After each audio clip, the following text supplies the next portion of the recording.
महाराष्ट्र में चल रहे सियासी संकट के बीच मराठी फिल्म धर्मवीर एक बार फिर से चर्चा में आ गई है और इसका एक वीडियो जो है वो बड़ा दिलचस्प है। मुझे भी बहुत दिलचस्प लगा, आपको भी बड़ा मजा आएगा इसे देखकर। एकनाथ शिंदे जब एकनाथ शिंदे से मिले, बड़ा दिलचस्प लगता है और एकनाथ शिंदे के चेहरे के एक्सप्रेशन देखने लायक है इस वीडियो में। महाराष्ट्र में चल रहे सियासी संकट के बीच मराठी फिल्म धर्मवीर लगातार चर्चा में रही। आनंद दिघे पर यह फिल्म बनाई गई थी। सियासी गुरु रहे एकनाथ शिंदे के, ठाणे की राजनीति रही है, ठाणे के बाला साहब कहे जाते थे। ये सारी बातें आपको हमने कई बार रिपोर्ट्स में बताई है, लेकिन इसके जो रिलीज के फुटेज हैं और उस कार्यक्रम के दौरान के जो विजुअल्स हैं वो काफ़ी दिलचस्प दिखाई पड़ते हैं। इसी साल 13 मई को रिलीज हुई थी ये फिल्म और इसमें मुख्य किरदार आनंद दिघे से प्रेरित था, जिसे क्षितिज दाते ने निभाया था। फिल्म धर्मवीर में बाल ठाकरे और आनंद दिघे के आत्मीय संबंधों को दिखाया गया है। वहीं आनंद दिघे, जिनको ठाणे का ठाकरे भी कहा जाता है और इन्हें साथ ही साथ में एकनाथ शिंदे का गुरु भी माना जाता, खुद ये एकनाथ शिंदे भी कहते हैं। आनंद दिघे का एकनाथ शिंदे के जीवन पर बड़ा असर रहा है, उनकी राजनीति को आगे बढ़ाने में उनका योगदान रहा है। एकनाथ शिंदे ने जब महाराष्ट्र के मुख्यमंत्री के तौर पर शपथ ली तो इस दौरान भी उन्होंने आनंद दिघे का जिक्र किया था। ये दिघे ही थे जिन्होंने एकनाथ शिंदे को ठाणे में एक नेता के रूप में स्थापित करने और आगे बढ़ाने में भूमिका निभाई। ठाणे में आनंद दिघे को आज भी मानने वाले और सम्मान करने वाले लोगों का एक बहुत बड़ा वर्ग है, जबकि उनके निधन को अब 21 साल बीत चुके हैं। आनंद दिघे को धर्मवीर के नाम से भी जाना जाता है।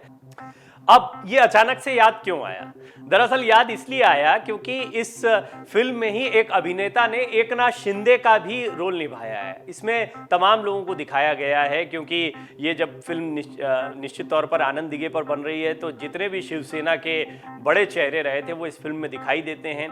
फिल्म के निर्माण में, फिल्म को आगे बढ़ाने में एकनाथ शिंदे का बड़ा योगदान रहा है, लिहाजा एकनाथ शिंदे का किरदार भी इस फिल्म में रखा गया है। और जो एकनाथ शिंदे का किरदार निभाने वाले अभिनेता हैं वो हूबहू एकनाथ शिंदे की तरह दिखते हैं। उस समय पर यह बगावत नहीं हुई थी जो अभी देखने को मिल रही हो। कहा जा रहा है कि जो बगावत हुई है उसके पीछे कहीं ना कहीं ये फिल्म भी बहुत मायने रखती है। यहाँ पर उद्धव ठाकरे भी मौजूद थे जब इसकी लॉन्चिंग हो रही थी और उद्धव ठाकरे जिस वक्त आए थे वो पूरी फिल्म देखे बिना चले गए थे और उन्होंने ये उस समय टिप्पणी की थी कि मैं दिघे को की जो मौत का दृश्य है उसको नहीं देख सकता हूँ। आनंद दिघे हमेशा हमारे जहन में जिंदा रहेंगे। हालांकि उनकी इस बात को ऐसे माना नहीं गया था, लिया अदरवाइज गया था और जितने भी समर्थक रहे थे उस समय पर आनंद दिघे और एकनाथ शिंदे के, उन्हें बुरा भी लगा था, ऐसा कहा जाता है। इस तरह के कयास, इस तरह की खबरें लगातार महाराष्ट्र में आपको सुनने को मिलेंगी। दिलचस्प पहलू यह रहा कि एकनाथ शिंदे कई कार्यक्रमों के दौरान रहे, तो आनंद दिघे का जिन्होंने किरदार निभाया वो तो आते ही थे, लेकिन साथ ही साथ में एकनाथ शिंदे का किरदार वो भी एकनाथ शिंदे के साथ में जब दिखाई दिए तो एकनाथ शिंदे खुद उन्हें देखकर चौंक उठे और काफी देर तक देखते रहे। उनकी तस्वीरें देखने लायक हैं कि किस तरीके से एकनाथ शिंदे बार बार अपने किरदार को निभाने वाले कलाकार को देख रहे हैं और ये देखने की कोशिश कर रहे हैं कि कितने हूबहू वो उनके जैसे दिख रहे हैं। तो एकनाथ शिंदे से जब एकनाथ शिंदे मिले थे तो ये बड़ा दिलचस्प पहलू हो गया था और इस फिल्म को महाराष्ट्र की सियासत को बदलने वाला माना जा रहा है। आप इस कार्यक्रम को और इस पूरे इवेंट को बहुत हल्के में नहीं ले सकते। इस फिल्म का बनना, इस फिल्म का चलना, ये एकनाथ शिंदे के मजबूत होने की दिशा में एक बड़ा कदम माना जाता है। आनंद दिघे ये बहुत बड़ा नाम है और आज भी ठाणे, मुंबई से ठाणे लगा हुआ है और ठाणे की राजनीति में आज भी एकनाथ शिंदे का सिक्का चलता है। ये ठाणे दरअसल आनंद दिघे के लिए भी एक ऐसी जगह रही थी जहां हमेशा उनका दबदबा बना रहा। उन्हें ठाणे का बाल ठाकरे कहा जाता था। आनंद दिघे को धर्मवीर के नाम से भी जाना जाता है, फिल्म भी इसी नाम से बनी थी। शिवसेना की पहचान धर्म के लिए लड़ने वाली पार्टी के तौर पर होती रही है। आनंद दिघे एक शिव सैनिक श्रीधर खोपकर की हत्या के मामले में जेल भी गए थे। जब दिघे जमानत पर छूटे तो शिव सैनिकों ने और चाहने वालों ने उनको धर्मवीर की उपाधि दे दी। इसके बाद आम लोगों के बीच वो धर्मवीर के रूप में चर्चित हो गए। ठाणे जिले में आनंद दिघे की छवि दबंग नेता की भले ही रही हो, लेकिन उनको दयालु और कमजोरों की मदद करने वाला माना जाता था। दिघे लोगों की समस्याओं का समाधान करने के लिए जनता दरबार भी लगाया करते थे। बाद में धर्मवीर के नाम से फिल्म भी बना दी गई। फिल्म धर्मवीर की स्क्रीनिंग को लेकर भी एक किस्सा खूब चर्चा में रहा। जैसा मैंने आपको बताया कि उद्धव ठाकरे आधी फिल्म छोड़कर चले गए थे, इसके पीछे उन्होंने अपरिहार्य वजहों को हवाला दिया था और उद्धव ने यह भी कहा था कि आनंद दिघे की बायोपिक का क्लाइमेक्स देखने के लिए वो तैयार नहीं थे। उद्धव के मुताबिक वो स्क्रीन पर भी आनंद दिघे को मरता हुआ नहीं देख सकते थे। ये फिल्म एकनाथ शिंदे ने लॉन्च की थी और इसके प्रमोशन में भी वो शिद्दत से जुटे रहे थे। शिंदे ने थोक में फिल्म के टिकट खरीदे और अपने समर्थकों में बांटे थे, जिससे वो फिल्म में दिघे के जरिए शिंदे के सियासी उत्थान को जान सके। धर्मवीर में एकनाथ शिंदे को ही आनंद दिघे का असली वारिस भी बताया गया है। धर्मवीर के प्रमोशन के दौरान एकनाथ शिंदे खुद को देखकर भी खुश हो गए थे। वीडियो सोशल मीडिया पर ये काफी वायरल हो रहा है एक बार फिर से।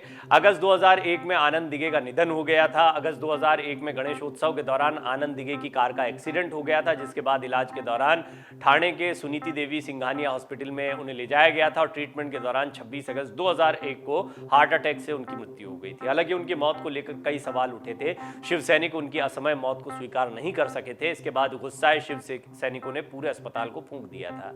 आनंद दिघे पर शिवसेना पार्षद श्रीधर खोपकर की हत्या का आरोप भी लगा था और उन्हें टाडा अधिनियम के तहत गिरफ्तार किया गया था। उनके निधन के 21 साल बाद भी ठाणे के शिव सैनिक आदर पूर्वक आनंद दिघे का नाम लेते हैं, उन्हें धर्मवीर कहते हैं। एकनाथ शिंदे ने 28 नवंबर 2019 को उद्धव ठाकरे के मंत्रिमंडल के शपथ ग्रहण के दौरान भी कहा था कि धर्मवीर आनंद दिघे की याद में शपथ ले रहे हैं। उन्होंने तब कहा था, शिवसेना प्रमुख बाला साहब ठाकरे को नमन के साथ साथ धर्मवीर आनंद दिघे की याद, माता पिता के अच्छे कर्म, महाराष्ट्र के मुख्यमंत्री शिवसेना प्रमुख उद्धव ठाकरे के आशीर्वाद के साथ वफादारी, ये सारी बातें उन्होंने तब कही थी। मुख्यमंत्री के तौर पर शपथ लेते वक्त बाकी स्थितियां भले ही बदल गई हो, लेकिन आनंद दिघे के प्रति उनके सम्मान का भाव वैसा का वैसा ही बना हुआ है।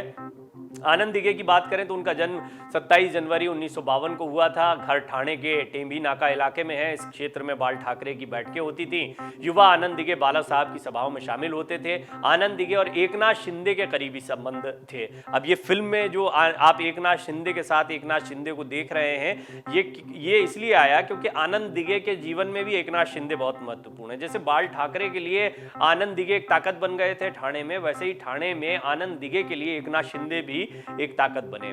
आनंद दिघे और एकनाथ शिंदे के करीबी संबंध रहे। सियासत में सक्रिय होने से पहले शिंदे ठाणे में ऑटो चलाया करते थे। दिघे और शिंदे की नजदीकियों के बारे में अशोक वानखेड़े कहते हैं, एकनाथ शिंदे कभी आनंद दिघे के ड्राइवर हुआ करते थे। शिंदे पहले ऑटो चलाते थे, फिर वो दिघे की गाड़ी चलाने लगे। गाड़ी चलाते हुए 24 घंटे शिंदे उनके साथ रहते, तो दोनों के बीच करीबी बढ़ती गई। फिर दिघे ने शिंदे को ठाणे में पार्षद बना लिया। फिर 2004 में वो पहली बार एमएलए बने और बाद में मंत्री भी बन गए और अब शिवसेना में बगावत कर वो महाराष्ट्र के मुख्यमंत्री बन चुके। शानदार सफर रहा। अब तो एकनाथ शिंदे पर भी एक फिल्म बननी चाहिए, उनका जिस तरह का सियासी सफर रहा है। और ये क्योंकि राजनीति में सभी की महत्वाकांक्षाएं होती हैं, कई बड़े दिग्गज नेता हैं महाराष्ट्र में, बीजेपी के ही कई नेताओं को ले लीजिए, मैं अभी यहाँ नाम नहीं रख रहा किसी का, लेकिन मुख्यमंत्री बनने की चाह रह जाती है। उद्धव ठाकरे के बाद बेशक एकनाथ शिंदे का नंबर आता था, लेकिन मुख्यमंत्री बनना उनके नसीब में उस वक्त नहीं था जब सरकार बनी थी, जब महाविकास आघाड़ी की सरकार बनी। लेकिन बाद में बगावत करके बीजेपी का साथ, देवेंद्र फडणवीस का साथ मिला और हमने सबसे पहले आपको बताया था कि एकनाथ शिंदे मुख्यमंत्री हो सकते हैं, क्योंकि उस वक्त भी कयास लगाए जा रहे थे कि ये सपोर्ट करने जा रहे हैं बीजेपी को, बीजेपी की सरकार बन सकती है और देवेंद्र फडणवीस मुख्यमंत्री होंगे, लेकिन ऐसा हुआ नहीं। एकनाथ शिंदे मुख्यमंत्री बने, देवेंद्र फडणवीस उप मुख्यमंत्री बने। तो सचमुच में एकनाथ शिंदे की कहानी भी बिल्कुल फिल्मी कहानी लगती है और फिल्मी किरदार को अपने जैसे किरदार को, या जिस कलाकार ने उनका किरदार निभाया आनंद दिघे की इस फिल्म में या आनंद दिघे पर बनी फिल्म धर्मवीर में, उसे देखकर बड़े खुश हो गए एकनाथ शिंदे भी और बार बार देखते रहे कि किस तरीके से वो बिल्कुल उनकी तरह के गेटअप में कलाकार दिखाई दे रहा है। डाउनलोड करें अमर उजाला ऐप और पाएं खबरें लगातार। अगर आप ये वीडियो YouTube पर देख रहे हैं तो हमारे चैनल को सब्सक्राइब करें और बेल आइकन को दबाना ना भूलें। अगर आप Facebook पर यह वीडियो देख रहे हैं तो हमारे पेज को लाइक करें।